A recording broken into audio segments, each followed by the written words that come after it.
So I figured this would be the way it goes when you have the federal government finally releasing all the JFK files. And so we're going to find out a lot of what's been covered up. But of course, a lot of that is not what people think it is. Because when this happens, all the conspiracy theorists are thinking, aha, I'll finally have proof of all of the things I've said, when they didn't know more than anyone else. It's been years since I've covered this, but as I've talked about, pretty much all the forensic data says that the shots that killed JFK came from the book depository. They didn't come from the grassy knoll or anywhere else like that.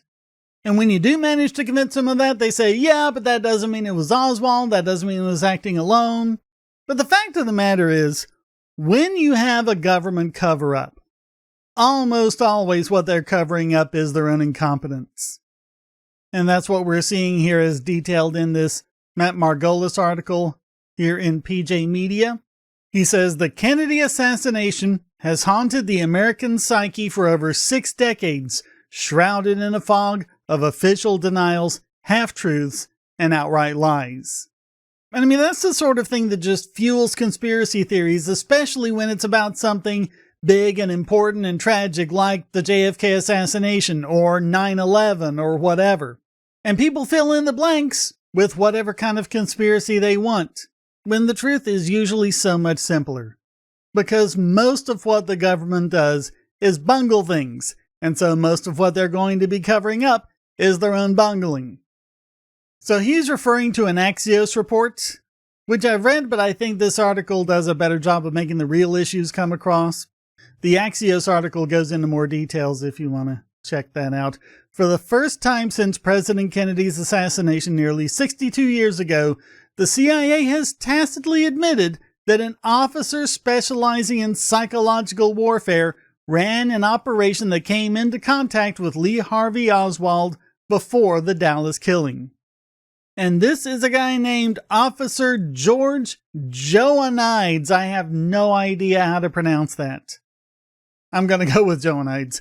The CIA lied for decades about his role in the Kennedy case before and after the assassination. So we now have a CIA memo showing Joanides was directed to have an alias and fake driver's license bearing the name Howard Gabler. Until Thursday, they had denied that he was Howard. The case officer name for the CIA contact who worked with activists from an anti-communist group opposed to Cuban dictator Fidel Castro called the Cuban Student Directorate. Terrible name. Terrible name. For decades, the agency also falsely said it had nothing to do with the student group, which was instrumental in having Oswald's pro-Castro stances published soon after the shooting. And so a lot of this is shades of 9/11. The government was in a position to know that this may very well was going to happen before it happened. And like 9/11, they just try and cover up their own culpability, like the Bush administration did with the 9/11 Commission. And again, that just fuels all the conspiracies. And that's all it can ever do.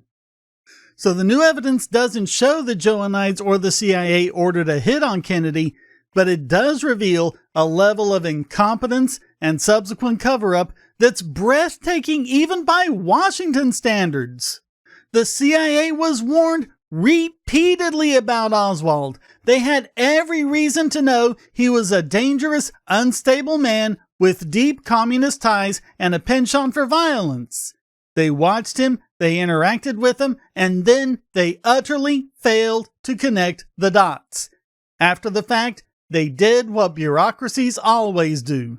They circled the wagons and buried the truth. And keep in mind, this was the president. This was supposed to be the most well-protected person on the planet.